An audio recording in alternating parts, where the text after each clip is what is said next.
Hello guys, ඔයාලට සාදරයෙන් පිළිගන්නවා ඩෙවෝෂන් වලින් අරගෙන ආලුක්ම වීඩියෝ එකකට. අද අපි බලමු ඔයාගේ ෆෝන් එකේ WhatsApp එකේ විතරක් data off කරගෙන ෆෝන් එකේ තියෙන ඉතිරි වැඩ කරගන්න කොහොමද කියලා. මේ විදිහට හදාගත්තට පස්සේ කවුරු හරි ඔයාලට මැසේජ් එකක් එවුවොත් එයා හිතන්නේ ඔයාගේ ෆෝන් එකේ data off කියලා. ඒ කියන්නේ වැටෙන්නේ එක හරියයි.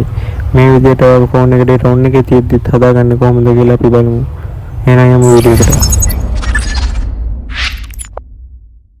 ඔයාගේ ෆෝන් එකේ ඩේටා ඔන් එකේ තියෙද්දි කවුරු හරි මැසේජ් එකක් එවුවොත් මෙන්න මේ විදිහට හරි දෙකක් වැටෙනවා බලා ගන්න පුළුවන්. ඔයා WhatsApp එක පාවිච්චි කරන්නේ නැති වුණාට ඔයාගේ ෆෝන් එකේ ඩේටා ඔන් එකේ තියෙනවනම් මෙන්න මේ විදිහට හරි දෙකක් තමයි බලා ගන්න පුළුවන් වෙන්නේ. හැබැයි ඩේටා ඔන් එකේ තියෙද්දිත් මෙන්න මේ විදිහට වැටෙන්නේ නැතිව ඩේටා ඕෆ් වගේ ඉන්න ක්‍රමයක් තමයි මම මේ වීඩියෝ එකෙන් අරන් අවිල්ලා දෙන්නේ. එහෙනම් බලමු අපි ඒක විදිහට එක් කරගන්නේ කොහොමද කියලා. මුලින්ම යන්න සෙටින් වලට සෙටිං ඇතුළට ගියාට පස්සේ මෙන්න මේ විදිහට බලා ගන්න පුළුවන්. මේකේ පහළටම යන්න. ඊට පස්සේ ඔයාලට බලා ගන්න පුළුවන් apps කියලා එකක් තියෙනවා මෙන්න මේ විදිහට. අන්නේ apps ඇතුළටත් යන්න. ඒ ඇතුළට ගියාට පස්සේ මෙතනින් ඔයාගේ ෆෝන් එකේ තියෙන ඔක්කොම apps ටික බලා ගන්න පුළුවන්. ඊට පස්සේ අපි මේ apps වලින් මේ WhatsApp එක තෝරා ගන්න ඕනේ. දැන් මගේ WhatsApp එක මම මෙතනින් හොයා ගන්නවා. ඔයාලට මෙතන උඩ search bar එකක් තියෙනවා. ඒක search කරලා වුණත් ඔයාලට මේ WhatsApp එක search කරලා ගන්න පුළුවන්. මම මෙතන පහළට ගිහලා මේ WhatsApp එක මෙතනින් හොයා ගන්නවා.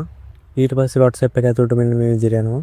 ඊට පස්සේ ඔයාලට බලා ගන්න පුළුවන් මේක යටින්ම තියෙන mobile data කියලා ඉස්සරහින් මේ වගේ ටික් එකක් දාන්න තියෙනවා. මෙන්න මේ ටික් එක ඕෆ් කරගන්න ඕනේ. මෙන්න මේ ටික් එක ඕෆ් කරගත්ත ගමන් ඔයාගේ WhatsApp එකට යන data ඕෆ් වෙනවා. දැන් අපි message එකක් දාලා බලමු මේ WhatsApp ඕෆ් කරගත්ත ෆෝන් එකට. ඊට පස්සේ මෙන්න බලා ගන්න පුළුවන් මෙන්න මේ විදිහට ඒකේ වැටෙන්නේ එක හරියයි. ඒ කියන්නේ මේකෙන් පෙන්නන්නේ ඔයාගේ මේ ඕෆ් කරගත්ත ෆෝන් එකේ data off කියලා තමයි පෙන්නන්නේ. කවුරු හරි ඔයාලට මැසේජ් එකක් දැම්මොත් එයා හිතන්නේ ඔයාගේ ෆෝන් එකේ data off කියලා. හැබැයි ඔයාගේ ෆෝන් එකේ data off වෙලා නැහැ.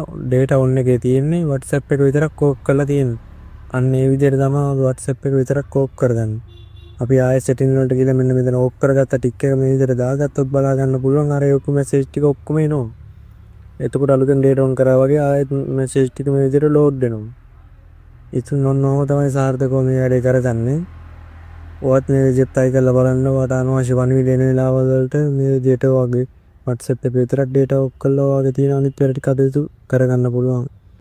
වීඩියෝ එක හොඳ නම් like එකක් දාලා channel එක subscribe කරගෙන යන්න. තවත් අලුත් වීඩියෝ එකකින් හම්බෙමු.